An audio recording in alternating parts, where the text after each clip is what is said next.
Assalamu alaikum dear students. This is Rehan Rahman and I am your computer science teacher for grade 9. Our today's topic is client server.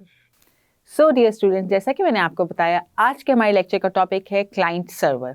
मगर हमेशा की तरह आज के lecture पर move करने से पहले हम लेंगे क्विक सा रिकैप अपने लास्ट लेक्चर का। प्रीवियस लेक्चर में हमने बात की थी why we need a computer network, हमें कंप्यूटर नेटवर्क की आखिर ज़रूरत पेश क्यों आई। उसमें देखा था हमने कि हम कंप्यूटर नेटवर्क को यूज़ करते हुए क्या क्या एडवांटेजेस और क्या क्या फैसिलिटीज़ अवेल कर सकते हैं। हमने बात की थी फाइल शेयरिंग की कि हम अपनी फाइल्स को शेयर कर सकते हैं एक दूसरे के साथ यूजिंग अ कंप्यूटर नेटवर्क। हम एप्लीकेशन जिसको हम सॉफ्टवेयर भी कहते हैं वो भी शेयर कर सकते हैं कंप्यूटर नेटवर्क पे एक से दूसरे शख्स के साथ।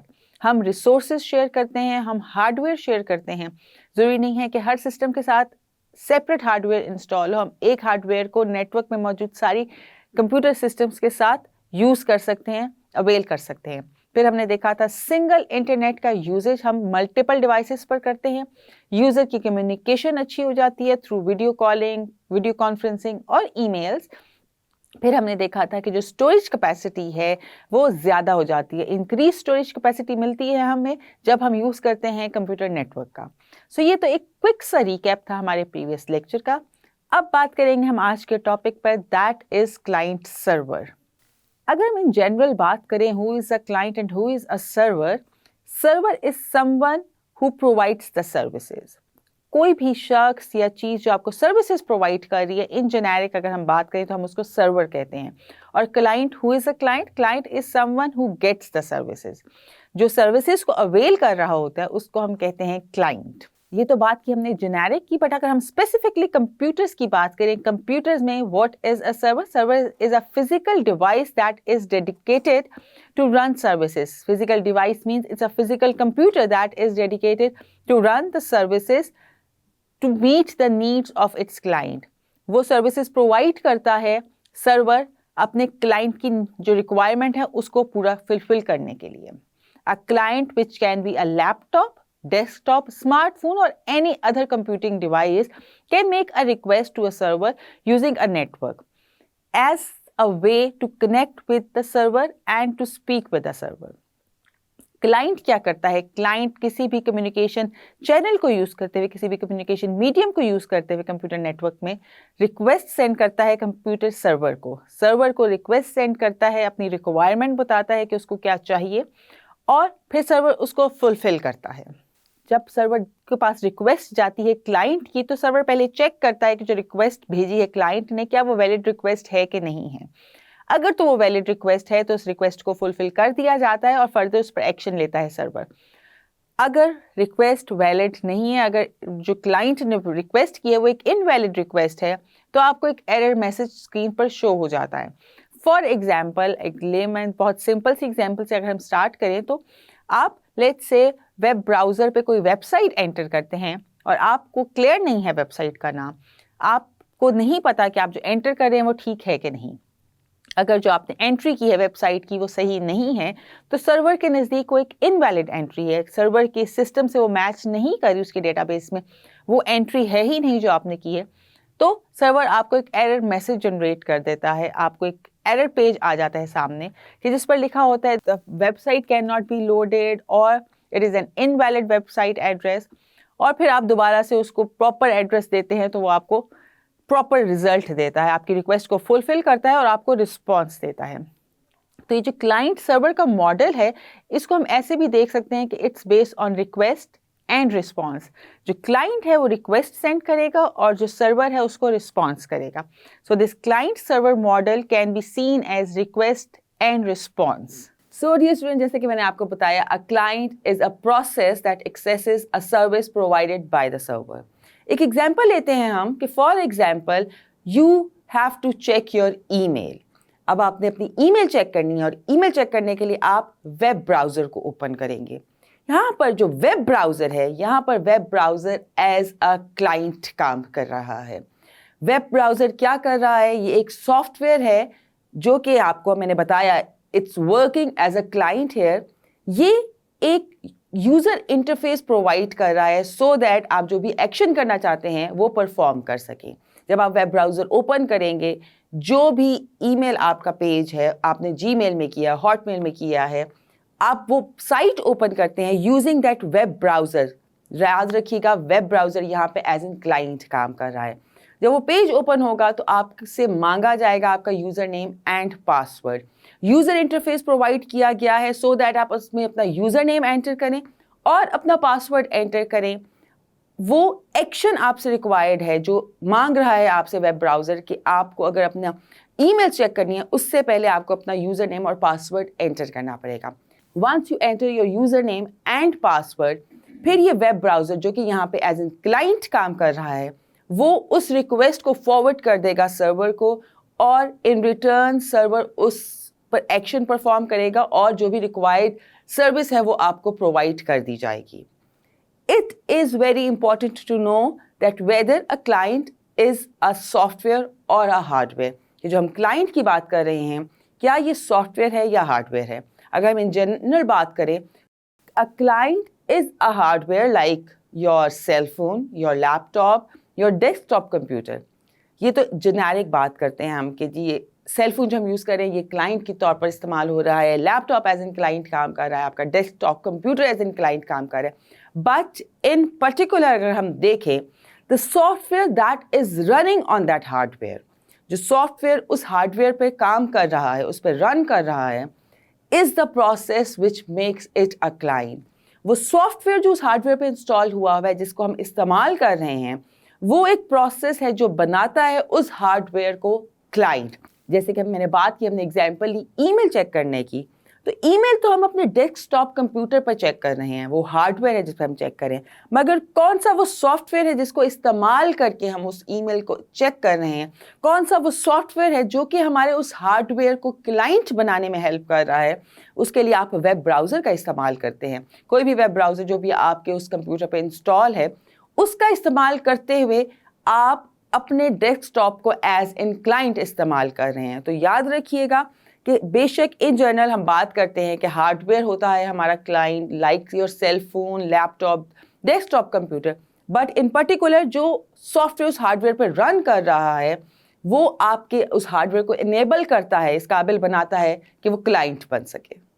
हम अगर बात करें एडवांटेजेस की कि क्या एडवांटेज है इस क्लाइंट सर्वर मॉडल का, तो सबसे मेजर एडवांटेजेस जो में से जो आता है एडवांटेज, दैट इज स्केलेबिलिटी।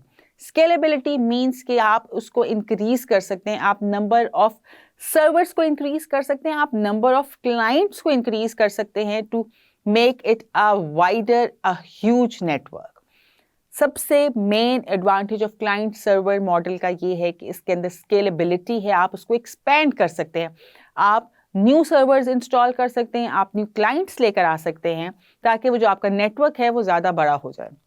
मगर इस एडवांटेज के साथ एक डिसएडवांटेज भी है इस क्लाइंट सर्वर मॉडल का, और वो डिसएडवांटेज ये है कि आपको ट्रैफिक का इशू हो जाता है। जब बहुत ज़्यादा रिक्वेस्ट जा रही हैं एक सर्वर के पास, उस सर्वर से कनेक्टेड बहुत ज़्यादा क्लाइंट्स हैं जो एट अ टाइम बहुत ज़्यादा रिक्वेस्ट सेंड कर रहे हैं, तो ट्रैफिक का इशू हो जाएगा, सिग्नल्स का इशू हो जाएगा कि एक ही सर्वर की तरफ मल्टीपल रिक्वेस्ट जा रही हैं एट अ टाइम, आपको थोड़ा डिले आएगा गेट द रिस्पॉन्स। आपने रिक्वेस्ट भेज दी, उसको प्रोसेस होने में, सर्वर तक वो रिक्वेस्ट पहुंचने में, और फिर वो प्रोसेस होकर वापस आपके पास जब आएगी in the form of a response, तो आपको कभी कभी लगता है कि आपका इंटरनेट की स्पीड स्लो हो गई है।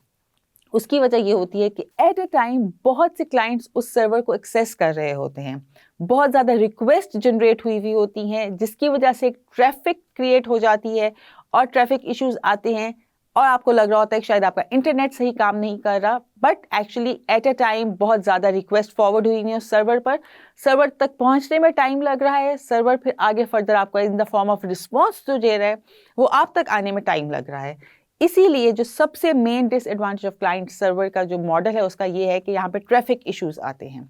सो डियर स्टूडेंट्स, अब बात करते हैं हम टाइप्स ऑफ सर्वर्स की जो कि क्लाइंट सर्वर मॉडल में हम यूज़ करते हैं। किस किस्म की टाइप्स हमारे पास अवेलेबल हैं सर्वर्स की। 4 मेनली यूज टाइप्स है हमारे पास सर्वर्स की, जिसमें से है file server, print server, web server and database server. One by one हम डिस्कस करेंगे इन चारों टाइप्स को और देखेंगे कि क्यों यूज होते हैं ये सर्वर्स और किस लिए हम यूज कर रहे हैं इन सर्वर्स को। सबसे पहले बात करेंगे हम फाइल सर्वर की। क्या है ये file server? File server is a computer responsible for the storage and management of data files so that the other computers on the same network can access the files. It enables users to share information over a network without having a physically transfer of files. ये file server क्या काम करता है? File server वो computer की responsible होता है. हम यहाँ पर जब बात कर रहे हैं सर्वर्स की तो एक्चुअली दे आर कंप्यूटर्स. तो फाइल सर्वर जो है वो वैसा कंप्यूटर है जो कि रिस्पॉन्सिबल है फाइल को स्टोर करने के लिए और उसको शेयर करने के लिए, उसको मैनेज करने के लिए उसके डेटा को, ताकि जो सेम नेटवर्क पर दूसरे कंप्यूटर्स अटैच हैं वो एक्सेस कर सकें, वो यूज़ कर सकें उस डेटा को जो कि स्टोर किया गया है हमारे फाइल सर्वर पर. मैनेजमेंट बहुत ज़रूरी है यहाँ पर. हमारी इसमें कैपेसिटी ऑफ स्टोरेज बहुत ज़्यादा होती है फाइल सर्वर्स की, because all the other computers those are connected on the same network. वो एक्सेस कर सकते हैं, वो यूज़ कर सकते हैं उस डेटा को जो कि स्टोर किया गया है हमारे फाइल सर्वर पर. ये क्या करता है? ये इनेबल करता है, मतलब एक फैसिलिटी प्रोवाइड करता है उन यूज़र्स को to share information over the same network. जितने भी कंप्यूटर कनेक्टेड हैं सेम नेटवर्क पर उनको फैसिलिटेट करता है फाइल सर्वर कि वो जो सेम इंफॉर्मेशन है वो शेयर कर सके आपस में without physically transferring the files. मतलब कि जैसे कि आपको अगर वैसे फिजिकली आपको किसी को फाइल शेयर करनी है, कोई इन्फॉर्मेशन शेयर करनी है किसी के साथ, आपको फिजिकली हैंड ओवर करनी पड़ेगी वो फाइल के लेट्स शेयर इट. जैसे कि आप कोई बुक शेयर कर रहे होते हैं तो आप फिजिकली शेयर कर रहे होते हैं. यहाँ पर फाइल सर्वर पर आपको फिजिकली शेयर करने की ज़रूरत नहीं है. सेम डेटा मैं भी यूज़ कर सकती हूँ, सेम डेटा आप भी यूज़ कर सकते हैं, आपके फ्रेंड्स भी यूज़ कर सकते हैं अगर हम कनेक्टेड हैं एक ही नेटवर्क के ऊपर और वहाँ पर फाइल सर्वर हमारे पास अवेलेबल है जिसका काम बेसिकली ये है कि वो स्टोर करता है डेटा को, इन्फॉर्मेशन को और मैनेज कर रहा होता है ताकि जो यूज़र्स हैं वो आपस में उसको शेयर कर सके, उससे फ़ायदा उठा सके, मुस्तफ़ीद हो सके हम सेम इन्फॉर्मेशन से विदाउट फिजिकली. अगर फिजिकली मैं आपको एक फ़ाइल दूंगी या तो फिर आपके पास होगी या वो फिर मेरे पास होगी. हम एट अ टाइम दोनों उस फाइल को शेयर नहीं कर सकते, दोनों उस फाइल से फ़ायदा नहीं उठा सकेंगे. यहाँ पर नेटवर्क में हमारे पास फाइल सर्वर्स पे ये फैसिलिटी है कि उस सेम फाइल को मैं भी पढ़ सकती हूँ, उससे डेटा ले सकती हूँ, उससे इन्फॉर्मेशन ले सकती हूँ जो भी मुझे चाहिए, और सेम फाइल आप भी यूज़ कर सकते हैं विदाउट वेटिंग कि मैं ख़त्म करूँगी, जैसे मैं क्लोज़ करूँगी तो वो आपके पास जाएगी. At the same time we can share the same file, the same information, और उसको हम अपनी मर्ज़ी के मुताबिक यूज़ कर सकते हैं. सो ये एक फ़ायदा है हमारे पास फाइल सर्वर का ओवर द नेटवर्क. नेक्स्ट बात करेंगे हम प्रिंट सर्वर की. Print server in computing network, a print server और हम जिसको प्रिंटर कहते हैं, is a type of server that connects printers to client computers over a network. हमारा एक नेटवर्क है और उसके पास प्रिंटर अवेलेबल हैं. प्रिंट सर्वर का काम क्या है कि वो अपने जितने भी क्लाइंट, क्योंकि हम यहाँ पे क्लाइंट सर्वर हमने डिस्कस किया है आज, तो जितने भी क्लाइंट्स हैं उस सर्वर के उनको फैसिलिटेट करे, उनको ये अपॉर्चुनिटी दे कि वो प्रिंट सर्वर की प्रिंटिंग फैसिलिटी को अवेल कर सकते हैं. It accepts printing jobs from the computers and send the jobs to the appropriate printers, queuing the jobs locally to accommodate the fact that work may arrive more quickly than the printer can actually handle. इसका काम क्या है print server का कि वो आपसे jobs लेता है. लाइक एक्सेप्ट, मैंने एक प्रिंटिंग कमांड दी, उसने एक्सेप्ट कर ली मेरे से वो प्रिंटिंग कमांड, उसने फिर वो प्रिंटिंग कमांड सेंड की अप्रोप्रिएट प्रिंटर को कि जो भी प्रिंटर अवेलेबल है उसको उसने, या जो मेरी रिक्वायरमेंट है, अगर मुझे कलर चाहिए और नेटवर्क पे ब्लैक एंड वाइट प्रिंटर्स भी अवेलेबल है तो वो प्रिंटिंग कमांड सिर्फ कलर प्रिंटर को ही भेजेगा जो कि मुझे कलर्ड प्रिंट दे सके. सो उसने उस अप्रोप्रिएट प्रिंटर को भेज दी मेरी रिक्वेस्ट, और फिर वो अकोमोडेट भी कर रहा होता है, वो उस क्यू को मेंटेन कर रहा होता है, बिकॉज हो सकता है हमारे नेटवर्क पर बहुत ज़्यादा यूज़र्स हैं, बहुत ज़्यादा यूज़र्स ने एक ही वक्त में कई ज़्यादा प्रिंटिंग कमांड्स भेज दी हैं. मैंने जो प्रिंटिंग कमांड भेजी है बिलफर्ज उसमें 50 पेजेस हैं जिनका मुझे प्रिंट चाहिए, आपने जो भेजी है उसमें 100 पेजेस हैं. तो हमने एक साइमल्टेनियसली ही क्लिक किया, दोनों की रिक्वेस्ट साथ ही गई. उसने फिर क्यू को मेंटेन करना है बिकॉज प्रिंटर ने तो 1 बाय 1 प्रिंट्स निकालने हैं. वो दोनों प्रिंटर्स एक की प्रिंटिंग कमांड्स को साथ एग्जीक्यूट नहीं कर सकता एक ही प्रिंटर. तो अगर एक ही प्रिंटर के पास ज़्यादा लोड आ गया है, रिक्वेस्ट क्योंकि ज़्यादा क्विकली आ रही है as compare to printer actually handle कर सके, प्रिंट आउट्स दे सके, तो प्रिंट सर्वर का काम ये है कि उस क्यू को भी मेंटेन रखे और देखे कि ज़्यादा लंबी क्यू ना हो जाए, उसको मैनेज करे, जितने भी प्रिंटर्स अटैच हैं कि अगर किसी और पर शिफ्ट हो सकती है प्रिंटिंग कमांड तो उसको कर दे। सो प्रिंट सर्वर का बेसिकली काम ये होता है कि वो सारी जो प्रिंटिंग रिक्वेस्ट है उसको लेता है, उसको अप्रोप्रिएट प्रिंटर्स को आगे फॉरवर्ड कर देता है और फिर देख रहा होता है कि क्यू जो मेंटेन हो रही है वो क्या चल रही है, कहीं पर कोई प्रॉब्लम तो नहीं आ गई कि एक क्यू ब्लॉक ही हो गई है बिल्कुल, या एक प्रिंटर पर बहुत लंबी क्यू बन गई है। सो ये सारा काम कर रहा होता है हमारा प्रिंट सर्वर। अब बात करते हैं हम वेब सर्वर की। It is a computer program that distributes web pages as they are requested. मैंने क्लिक किया, एक वेब पेज की रिक्वेस्ट भेजी www.something.com, मैंने कुछ भी रिक्वेस्ट भेजी है।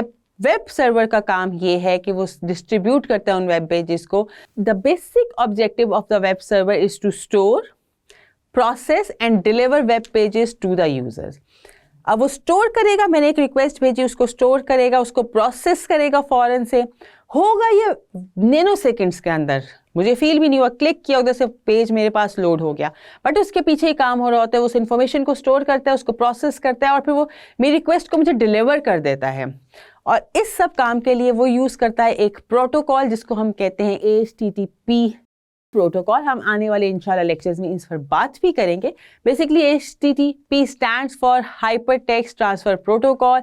ये यूज़ होता है जब हम वेब सर्वर्स को एक्सेस कर रहे होते हैं। कभी आपने नोट किया होगा, जब आप कोई भी वेबसाइट लिख कर एंटर करते हैं, हम www.kuchbhi.com करके हमने एंटर किया, जब वो लोड होकर हमारे पास आती है, नोट कीजिएगा आपके उस www के आगे HTTP ज़रूर ऐड हो गया हुआ होता है। HTTP या HTTPS ऐड होकर आ जाता है। तो बेसिकली वो रिट्रीव कर रहा होता है, वो हम उसको वेब सर्वर भी कह रहे होते हैं, जो कम्युनिकेट करता है, वहाँ से पेज लोड करके आपको शो कर रहा होता है कि यहाँ पर आपने ये रिक्वेस्ट की और आपको ये वेब पेज हो गया डिलीवर। इसका बेसिकली काम है कि वो सेंडिंग एंड रिसीविंग ईमेल्स भी करता है। आपने जो ईमेल्स की फिर वो करता है, डाउनलोड रिक्वेस्ट करता है आपकी, और बेसिकली आपके जो वेब पेजेस हैं उनको डेवलप भी करता है और पब्लिश भी करता है। ये उसके साइट के काम है। बट मेन काम जो हम आपको जिस पर फोकस रखना है कि वेब सर्वर का काम ये है कि वो आपकी जो वेब पेजेस हैं उनको आपको अरेंज करके देता है, आपकी रिक्वेस्ट एक्सेप्ट करता है और आपको डिलीवर करता है। इन्फॉर्मेशन स्टोर करता है, प्रोसेस करता है और डिलीवर कर देता है कोई भी इन्फॉर्मेशन जो रिलेटेड है आपकी वेब पेजेस से। लास्टली बात करते हैं हम डेटाबेस सर्वर की। A database server runs a database management system and provides database service to clients. The server manages data across and retrieval and complete clients request. अब database server का क्या काम है? database server basically run कर रहा होता है database management system को और provide करता है database server services to the client. अब databases में होती है basically information store. किसी भी किस्म की इंफॉर्मेशन जो हमारे डेटाबेस का पार्ट बन रही है, जैसे कि बिल फर्ज आपने कोई पे लॉग इन किया, आपकी जो भी वो इंफॉर्मेशन जा रही हैं वो डेटाबेसेस के अंदर जा रही हैं सारी। सो वो डेटाबेसेस स्टोर करता है आपकी सारी इंफॉर्मेशन को, आपको डेटाबेस मैनेजमेंट सिस्टम प्रोवाइड करता है अपने क्लाइंट्स को, और ताकि आप उधर से इंफॉर्मेशन रिट्रीव भी कर सकें। The server manages the data access and retrieval, जिस तरह के बात की, एक तो मैनेज कर रहा है डेटा एक्सेस की, कि आप उसको एक्सेस कैसे कर रहे हैं, जो डेटा इसके अंदर डेटा स्टोर हुआ है उसको रिट्रीव कैसे कर रहे हैं, और फिर रिट्रीव करने के बाद आपकी जो रिक्वेस्ट है वो कंप्लीट कैसे होती है, इन सब चीज़ों को मैनेज कर रहा होता है हमारा डेटाबेस सर्वर। आई होप आज का लेक्चर आपको अच्छे से समझ आया होगा। हम मिलेंगे इंशाल्लाह अपने नेक्स्ट लेक्चर में, तब तक के लिए अल्लाह हाफिज़।